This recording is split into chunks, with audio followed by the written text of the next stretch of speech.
നമസ്കാരം. മലയാളി വാർത്ത ഇൻസൈഡിലേക്ക് സ്വാഗതം. വൃശ്ചികം 1 തന്നെ അയ്യപ്പൻ പണി തുടങ്ങി. ഒരു വഴിക്ക് നട തുറന്ന് ഭക്തർക്ക് ദർശനം കൊടുക്കുന്ന അയ്യപ്പൻ മറ്റൊരു വഴിക്ക് ശബരിമല കൊള്ളയടിച്ച കാട്ടുകള്ളന്മാരെ ഒരു വഴി കൂടെ പൂട്ടുന്നു. തീർന്നില്ല, പണി തുടങ്ങിയിട്ടേ ഉള്ളൂ. നട തുറന്നതും SIT സംഘം കൂടോടെ ഇളകിയെത്തി. സ്വർണം പൂശാനെന്നും പറഞ്ഞ് ഇളക്കി കൊണ്ടുപോയിട്ട് തിരികെ കൊണ്ടുവച്ചത് ഒറിജിനൽ സ്വർണ്ണപ്പാളി തന്നെയാണോ എന്ന് കണ്ടെത്താൻ നിർണായക പരിശോധന ആരംഭിച്ച് പ്രത്യേക അന്വേഷണ സംഘം. ശബരിമല സന്നിധാനത്ത് തെളിവെടുപ്പ് ആരംഭിച്ചിരിക്കുകയാണ് SIT. സാമ്പിളുകൾ ശേഖരിക്കുന്നതിന് വേണ്ടി സ്വർണ്ണപ്പാളികൾ ഇളക്കി മാറ്റിയിട്ടുണ്ട്. ഹൈക്കോടതിയുടെ നിർദ്ദേശപ്രകാരമാണ് നടപടി. ദ്വാരപാലക ശില്പങ്ങളിലെ സ്വർണ്ണപ്പാളിയും ശ്രീകോവിലിന്റെ വലതുഭാഗത്തെ പാളികളുമാണ് നിലവിൽ നീക്കം ചെയ്തിട്ടുള്ളത്. പരിശോധനകൾക്ക് ശേഷം ഇവ വീണ്ടും പുനഃസ്ഥാപിക്കും. സ്വർണ്ണപ്പാളികളുടെ തൂക്കം നിർണ്ണയിക്കും എന്നാണ് വിവരം. കൂടാതെ ദേവസ്വം ബോർഡ് ഇപ്പോഴും കൊടുക്കാതെ പൂഴ്ത്തുന്ന ചില രേഖകളും തൂക്കിയെടുക്കും അന്വേഷണ സംഘം. വാസു ഭരിച്ചിരുന്ന കാലത്തെ ചില രേഖകൾ കൂടി വേണം. ശബരിമല സ്വർണ്ണക്കൊള്ളയിൽ കള്ളപ്പണ ഇടപാട് നടന്നതായി സംശയിക്കുന്നു എന്നും വിശദമായ അന്വേഷണത്തിന് കേസുകളുടെ രേഖകളും വിശദാംശങ്ങളും വേണമെന്നുമാണ് EDയുടെ ആവശ്യം. അതേസമയം സ്വർണ്ണക്കവർച്ചയിൽ FIR ആവശ്യപ്പെട്ടിട്ടുള്ള EDയുടെ ഹർജി ഹൈക്കോടതി സിംഗിൾ ബെഞ്ച് ചീഫ് ജസ്റ്റിസിന്റെ ബെഞ്ചിന് വിട്ടിരിക്കുകയാണ്. ഹർജിയിൽ ചീഫ് ജസ്റ്റിസിന്റെ ബെഞ്ച് തീരുമാനമെടുക്കും. റാന്നി മജിസ്ട്രേറ്റ് കോടതി EDയുടെ അപേക്ഷയിൽ FIR അടക്കം രേഖകൾ നിഷേധിച്ചതിന് പിന്നാലെയാണ് ED ഹൈക്കോടതിയെ സമീപിച്ചത്. വിഷയം ദേവസ്വം ബെഞ്ചിന്റെ പരിഗണനയിലിരിക്കുന്ന സാഹചര്യത്തിലാണ് സിംഗിൾ ബെഞ്ചിന്റെ നടപടി. സ്വർണ്ണക്കവർച്ചയുടെ മറവിൽ കള്ളപ്പണം വെളുപ്പിച്ചുവെന്നാണ് EDയുടെ നിഗമനം. സ്വർണ്ണക്കവർച്ചയിൽ അന്താരാഷ്ട്ര വിഗ്രഹക്കടത്ത് സംഘത്തിന് പങ്കുണ്ടോ എന്ന് പരിശോധിക്കണമെന്ന് ഹൈക്കോടതി SITക്ക് നിർദ്ദേശം നൽകിയിട്ടുണ്ട്. ഇതിന് പിന്നാലെയാണ് ED റാന്നി കോടതിയിൽ രേഖകൾക്കായി അപേക്ഷ നൽകിയത്. ദേവസ്വം ബോർഡ് എന്തായാലും അടിമുടി വിറച്ചു തുടങ്ങിയിട്ടുണ്ട്. SIT മാത്രമല്ല, കേസിൽ EDയും കൂടി കളത്തിലിറങ്ങിയതോടെ പലർക്കും വിറയൽ വരുന്നു.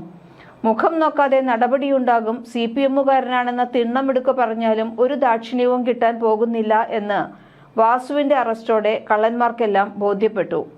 ഹൈക്കോടതി നേരിട്ടിറങ്ങിയിരിക്കുന്നത് കൊള്ളക്കാരിൽ ഒരുത്തനെ വിടാതെ തൂക്കാൻ വേണ്ടി തന്നെ.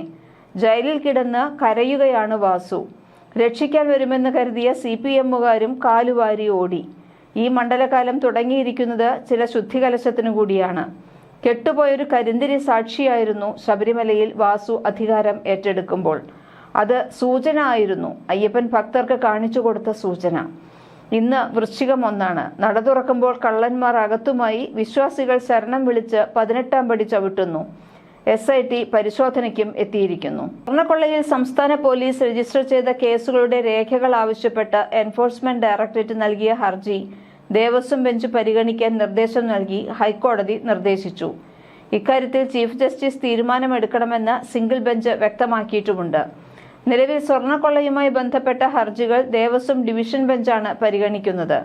അതിനാൽ ഈ തീരുമാനവും അതേ ബെഞ്ച് എടുക്കുന്നതാകും ഉചിതമെന്നാണ് ജസ്റ്റിസ് CS ഡയസിന്റെ ബെഞ്ച് അറിയിച്ചത്. കേസിന്റെ FIR, അനുബന്ധ മൊഴികൾ, ലഘുരേഖകൾ എന്നിവയുടെ പകർപ്പാണ് നേടിയിരിക്കുന്നത്. ഈ ആവശ്യം ഉന്നയിച്ച് റാന്നി കോടതിയിൽ നൽകിയ അപേക്ഷ തള്ളിയതോടെയാണ് കേന്ദ്ര ഏജൻസി ഹൈക്കോടതിയിൽ എത്തിയത്.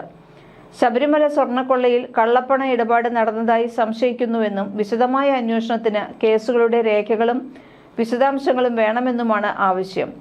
സ്വർണ്ണക്കൊള്ളയിലെ കള്ളപ്പണ ഇടപാട് പരിശോധിക്കുമെന്ന് ED വൃത്തങ്ങൾ നേരത്തെ തന്നെ അറിയിച്ചിരുന്നു. ഇതിനിടെ ശബരിമലയിൽ വൻ ഭക്തജന പ്രവാഹമാണ്.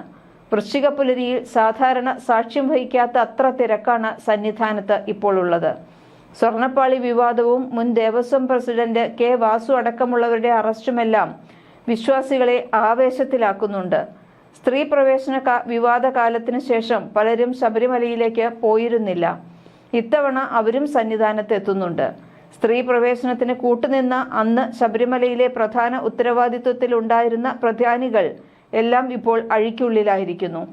അന്ന് ദേവസ്വം കമ്മീഷണറായിരുന്ന N. വാസു പിന്നീട് തിരുവിതാംകൂർ ദേവസ്വം ബോർഡ് പ്രസിഡന്റായി. എക്സിക്യൂട്ടീവ് ഓഫീസർ സുധീഷ് കുമാർ ആയിരുന്നു. സ്ത്രീ പ്രവേശനകാലത്തെ അഡ്മിനിസ്ട്രേറ്റീവ് ഓഫീസർ മുരാരി ബാബുവും. അന്ന് ദേവസ്വം ബോർഡ് പ്രസിഡന്റായിരുന്ന പത്മകുമാറും മറ്റ് ബോർഡ് മെമ്പർമാരും അറസ്റ്റിലാകാനും സാധ്യതയുണ്ട്. സ്വർണ്ണക്കൊള്ളയിലാണ് ഈ അറസ്റ്റുകൾ. സന്നിധാനത്തെ മോഷണങ്ങൾ പുറത്തു വന്നതുപോലും അയ്യപ്പ വിശ്വാസികളെ ആവേശത്തിലാക്കിയിരിക്കുകയാണ്. ശബരിമലയിൽ യുവതീ പ്രവേശനം സാധ്യമാക്കിയത് ആംബുലൻസ് ഉപയോഗിച്ചായിരുന്നു. ദേവസ്വം ബോർഡിന്റെ ആംബുലൻസിനെ പമ്പയിലേക്ക് അയച്ചതിന് പിന്നിൽ അടക്കം ഗൂഢാലോചന ഉണ്ടായിരുന്നു എന്നാണ് പറയുന്നത്. ഡ്രൈവറോട് പോലും കാരണം പറഞ്ഞിരുന്നില്ല. പമ്പയിൽ പോയി കാത്തുനിൽക്കാനായിരുന്നു ഡ്രൈവർക്ക് നൽകിയ നിർദ്ദേശം. അവിടെ കാത്തുനിന്ന വണ്ടിയിലേക്ക് കയറിയത് യുവതികളായിരുന്നു. ആ ആംബുലൻസ് പോലീസുമായി മരക്കൂട്ടം കടന്ന് സന്നിധാനത്തിന് മുമ്പുള്ള പോയിന്റിൽ നിന്നു. ബെയ്ലി പാലം വഴി അവരുടെ സ്ത്രീ പ്രവേശനം ഉറപ്പാക്കി. ഈ സംഭവം പോലീസിലെ ചില ഉന്നതർക്ക് പുറമെ അറിയാമായിരുന്ന 3 പേരാണ് ഇപ്പോൾ അഴിക്കുള്ളിലായിട്ടുള്ളത് എന്നാണ് നിഗമനം. ഇതിനൊപ്പം ഇതിന് പിന്നിൽ ചരട് വലിച്ച പോലീസ് ഉദ്യോഗസ്ഥന്റെ അച്ഛനടക്കം സ്വർണ്ണക്കൊള്ള കേസിൽ പ്രതിസ്ഥാനത്തുണ്ട്. ഇതെല്ലാം ഭക്തരിൽ വിശ്വാസം കൂട്ടിയെന്നാണ് ആകെപ്പാടെയുള്ള ഒരു വിലയിരുത്തൽ. ഞായറാഴ്ച വൈകിട്ട് 5-ന് കണ്ഠരര് മഹേഷ് മോഹനരുടെ സാന്നിധ്യത്തിൽ മേൽശാന്തി അരുൺകുമാർ നമ്പൂതിരി നട തുറന്നതോടെയാണ് ഒരു തീർത്ഥാടന കാലത്തിനു കൂടി തുടക്കമായിട്ടുള്ളത്. മേൽശാന്തി ശ്രീകോവിലിൽ നിന്നുള്ള ദീപമേന്തി 18-ാം പടിയിറങ്ങി ആഴി ജ്വലിപ്പിച്ചു. ഇരുമുടിയുമായി പടവുകൾക്ക് താഴെ നിന്ന നിയുക്ത ശബരിമല മാളികപ്പുറം മേൽശാന്തിമാരെ അദ്ദേഹം സന്നിധാനത്തിലേക്ക് ആനയിച്ചു. തുടർന്ന് ഭക്തരെ പടികയറാൻ അനുവദിച്ചു. അയൽ സംസ്ഥാനങ്ങളിൽ നിന്നുള്ള ഭക്തരാണ് കൂടുതലായും എത്തിയിട്ടുള്ളത്. സന്ധ്യയോടെ നിയുക്ത മേൽശാന്തി പ്രസാദ് നമ്പൂതിരിയെ അഭിഷേകം ചെയ്ത് അവരോധിക്കുന്ന ചടങ്ങുകൾ നടന്നു. മാളികപ്പുറം മേൽശാന്തിയായി മനു നമ്പൂതിരിയും അഭിഷിക്തനായി. തിങ്കളാഴ്ച പുതിയ മേൽശാന്തിമാരാണ് നട തുറന്നത്. തിരക്ക് നിയന്ത്രിക്കുന്നതിനായി ഘട്ടം ഘട്ടമായാണ് പമ്പയിലെ നടപ്പന്തലിൽ നിന്ന് തീർത്ഥാടകരെ കടത്തിവിടുന്നത്. ഇതിനായി കൂടുതൽ പോലീസുകാരെയും നിയോഗിച്ചിട്ടുണ്ട്. പുലർച്ചെ 3 മുതൽ ഉച്ചയ്ക്ക് 1 മണി വരെയും വൈകിട്ട് 3 മണി മുതൽ രാത്രി 11 വരെയുമാണ് ദർശനം അനുവദിക്കുക. 27-നാണ് മണ്ഡലപൂജ. പമ്പ ഗണപതി ക്ഷേത്രത്തിന് സമീപമുള്ള സ്പോട്ട് ബുക്കിംഗ് കൗണ്ടറിൽ വൻ ഭക്തജന തിരക്ക് അനുഭവപ്പെടുന്നുണ്ട്. ബുക്കിംഗ് വൈകിയത് ബഹളത്തിനും ഇടയാക്കി. ശനിയാഴ്ച മുതൽ തന്നെ തമിഴ്നാട്, ആന്ധ്രാപ്രദേശ്, കർണാടക തുടങ്ങിയ സംസ്ഥാനങ്ങളിൽ നിന്ന് 100 കണക്കിന് ഭക്തർ പമ്പയിൽ എത്തിയിരുന്നു. ഇവർ ബുക്കിങ്ങിനായി കൗണ്ടറിന് മുന്നിൽ വരി നിന്നു. ഞായറാഴ്ച രാവിലെ കൂടുതൽ ഭക്തർ എത്തി. തിരക്ക് നിയന്ത്രണാതീതമായതോടെ ബഹളവും വാക്കേറ്റവുമായി. ചെറിയ തോതിൽ ഉന്തും തള്ളും ഉണ്ടായതോടെയാണ് കൗണ്ടറിന്റെ ചില്ല് തകർന്നത്. ആ തിരക്ക് ഇപ്പോഴും തുടരുന്നു. ദർശനത്തിനെത്തുന്ന അയ്യപ്പ ഭക്തർക്ക് വിരിവയ്ക്കാൻ വിപുലമായ സൗകര്യങ്ങളാണ് പമ്പയിലും സന്നിധാനത്തിലെ നടപ്പന്തലിലും ഒരുക്കിയിട്ടുള്ളത്. പമ്പാ തീരത്ത് 2ഇടത്തായാണ് പന്തലുകൾ. ദർശനം കഴിഞ്ഞെത്തുന്ന ഭക്തർക്ക് നടപ്പന്തലിലും വിശ്രമിക്കാം. ഇവിടെ വിശ്രമിക്കാൻ പുൽപ്പായകൾ നൽകും. തിങ്കളാഴ്ചത്തെ വെർച്വൽ ക്യൂ ബുക്കിംഗ് 70,000 ആണ്. 20,000 പേർക്കാണ് സ്പോട്ട് ബുക്കിങ്ങിന് അവസരം. എന്നാൽ വരുന്ന എല്ലാവർക്കും അനുവദിക്കേണ്ട അവസ്ഥയുണ്ട്. ശബരിമല നട തുറന്നതോടെ തീർത്ഥാടകരുടെ പ്രധാന ഇടത്താവളമായ എരുമേലിയിൽ തിരക്കേറിയിരിക്കുകയാണ്. വിവിധ സംസ്ഥാനങ്ങളിൽ നിന്ന് തീർത്ഥാടകരുടെ പ്രവാഹം തുടങ്ങി. എരുമേലി പട്ടണവും പരിസര പ്രദേശങ്ങളും വാഹനങ്ങളാൽ നിറഞ്ഞു.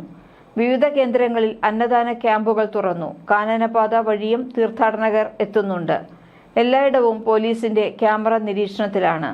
ഈ തിരക്ക് ശബരിമലയിൽ ഭക്തർ കാട്ടുന്ന ആവേശത്തിന് തെളിവാണ്. നിലയ്ക്കലിൽ വൻ തിരക്ക് അനുഭവപ്പെടുന്നു. തിരുവനന്തപുരം, പത്തനംതിട്ട, റാന്നി ഭാഗങ്ങളിൽ നിന്ന് വരുന്ന വാഹനങ്ങൾ വലിയമ്പലം ജംഗ്ഷനിൽ നിന്ന് ഇടത്തേക്ക് തിരിഞ്ഞ് KSRTC ജംഗ്ഷൻ വഴി കാഞ്ഞിരപ്പള്ളി എരുമേലി റോഡിലെത്തി തിരിഞ്ഞു പോകണം. എരുമേലി വാവരുപള്ളിയിൽ നിന്ന് തീർത്ഥാടകർ വലതുവശം ചേർന്ന് വേണം പേട്ടതുള്ളൽ നടത്തി വലിയമ്പലത്തിലെത്താൻ. എരുമേലിയിൽ നിന്ന് റാന്നി ഭാഗത്തേക്കുള്ള വാഹനങ്ങൾ ഇടതുഭാഗം വഴി പോകണം. വലിയമ്പലം വളപ്പിൽ നിർമ്മാണം നടന്നുവരുന്ന അന്നദാന മണ്ഡപത്തിന്റെ 2 നിലകൾ ഇത്തവണ വിരിപ്പന്തലിനായി തുറന്നുകൊടുക്കും. 400 തീർത്ഥാടകർക്ക് ഒരുമിച്ചിവിടെ വിരിവയ്ക്കാം. എരുമേലി ചന്ദനക്കുടം ജനുവരി 10-നും ചരിത്രപ്രസിദ്ധമായ പേട്ടതുള്ളൽ ജനുവരി 11-നും നടക്കും. മലയാളി വാർത്ത ഇൻസൈഡ്.